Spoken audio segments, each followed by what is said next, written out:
aí, gente, tudo bem? Professora Andréa Paula, em parceria com a Atual Concursos, para dar aquela vitaminada no seu português. Estamos analisando o que eu chamo de análise sintática, como o próprio nome diz, né? Analisar, análise sintática, né? É redundante, mas é assim mesmo que ocorre.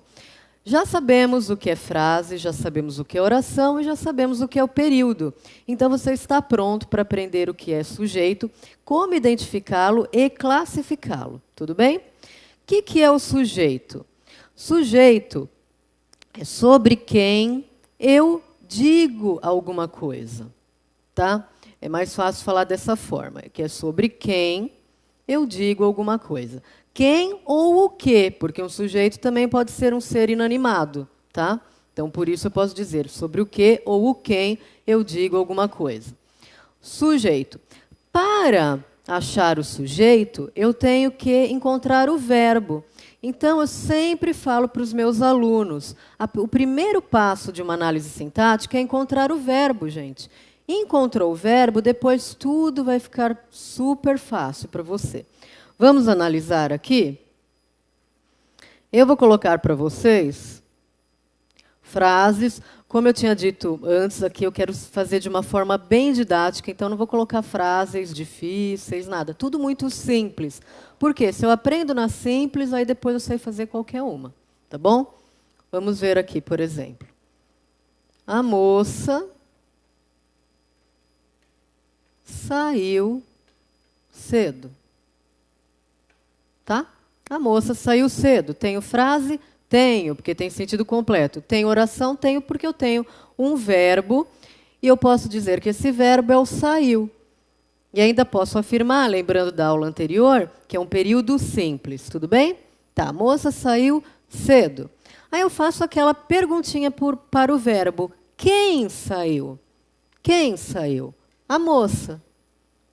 Tá? Essa resposta ao meu verbo é o que eu chamo de sujeito.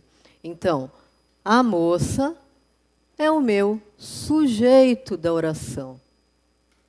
E o que não for sujeito, o restante da oração será o meu predicado. Então, a moça é o meu sujeito. Saiu cedo é o predicado. Viram que quando eu penso no verbo, eu já consigo achar o sujeito e o predicado e fica super fácil? Quem saiu? A moça, sujeito. Saiu cedo é o meu predicado. Tudo bem? Entendido? Então vamos lá. Vamos partir para a segunda fase, que é a análise de cada tipo de sujeito. A classificação, tá? Quando eu tenho um núcleo apenas no meu sujeito, ou seja, uma palavra mais importante, o meu sujeito é simples. A moça, a é importante? Não, está apenas sendo um satélite de moça, né? Tem apenas junto. Moça, no caso, é a palavra mais importante. Se eu tenho um núcleo apenas, o meu sujeito é simples. Agora vejam, se eu colocar dois núcleos. A moça e seu pai saíram cedo. Tá? Saíram é o meu verbo. Quem que saíram? A moça e seu pai. Tudo isso aqui é o meu sujeito, ok? Sim, só que o sujeito tem um núcleo só? Não, vejam que apareceram dois elementos essenciais, olha. A moça e o pai, tá? Se eu tenho dois núcleos no meu sujeito, que são as palavras principais, eu tenho um sujeito simples? Não, eu tenho um sujeito composto. Sujeito composto. Tudo bem? Entenderam sujeito simples e sujeito composto? Então, vem comigo que a gente vai continuar. Olha lá, mais um tipo de sujeito. O próximo sujeito que eu vou ensinar para vocês é o sujeito oculto. E ele ocorre com dois pronomes, tá? Não que vai aparecer o pronome, mas ele vai estar subentendido. Por exemplo, saí cedo, saímos cedo. Se eu falar, vejam a primeira, sair cedo, cadê o verbo aqui? Sair. Quem sair? Eu, só pode ser o pronome pessoal do caso reto, eu. Só que ele aparece aqui? Não. Então, é porque ele está oculto. Então, eu vou colocar entre parênteses. Eu está oculto na frase.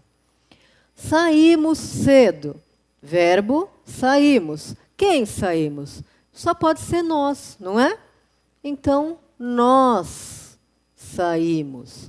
Tá? Por que eu coloquei entre parênteses? Para vocês verem que eu inferi, eu concluí que o sujeito era eu e nós.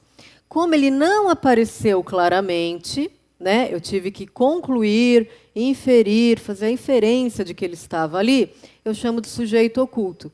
Então, esses dois casos aqui são os casos que eu tenho um sujeito oculto. Sempre, apenas esses dois casos. Tudo bem? Vamos, então, para o sujeito indeterminado. O sujeito indeterminado também vai ocorrer de duas formas, que eu vou colocar para vocês. A primeira, e mais fácil delas, é essa aqui, ó. Saíram cedo. Tá? Saíram cedo. Aí você vai falar, professora, é oculto, porque tem um eles aqui. Aí eu vou dizer que não. Se eu tiver que imaginar, se eu imaginar que tem um eles aqui, ou elas, ele já não é mais classificado como oculto, e sim indeterminado. Então, esse aqui, ele é um sujeito indeterminado. Tá? Porque eu não determinei quem é. E as pessoas muitas vezes dizem, saíram, falam, porque elas não querem mesmo determinar. Não é interessante para elas determinar esse sujeito. É como que eu chego para alguém e falam, viu, olha, falaram de você. Né? Mas, na verdade, eu não estou dizendo quem falou. Né? Eu não quero dizer quem falou. Então, eu falo, falaram. Falaram de você. Tá bom? Então, esse é um caso aqui de sujeito indeterminado. Saíram cedo, tá? Tem outro caso? Tem sim, eu vou colocar para vocês. Exemplo, ó. Precisa-se de balconistas. Tá? Eu coloco, precisa-se de balconistas.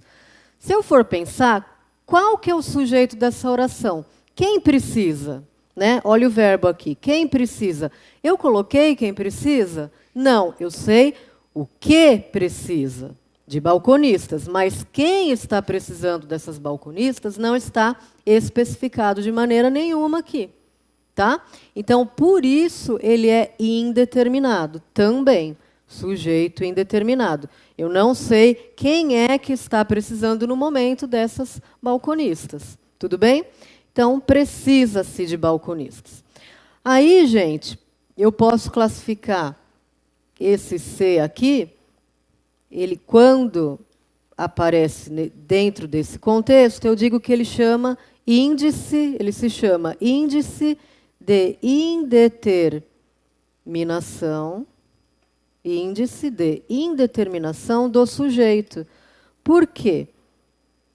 Ele está me indicando que esse sujeito é indeterminado. Tá? Porque eu poderia colocar, precisam de balconistas. Também, daria na mesma, que é o primeiro caso. Mas esse caso aqui é um caso que também se usa muito, e eu também classifico como sujeito indeterminado. Tudo bem?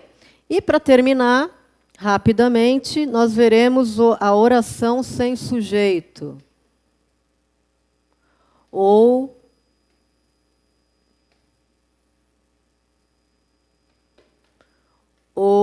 sujeito inexistente.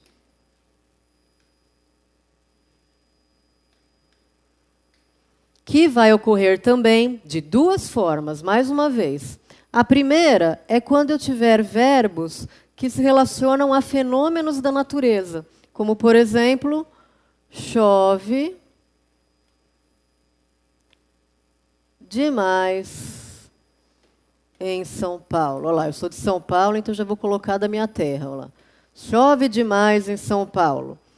Chove. Chover não é um fenômeno da natureza? Sim. Então, essa minha oração é sem sujeito. Eu já olho para o verbo, vejo que é fenômeno da natureza, eu já falo, pronto. Fenômeno da natureza, oração sem sujeito. Sujeito inexistente. Pronto, tá?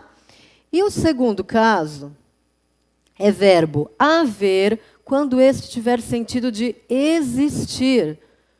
Ó, havia pessoas no Congresso.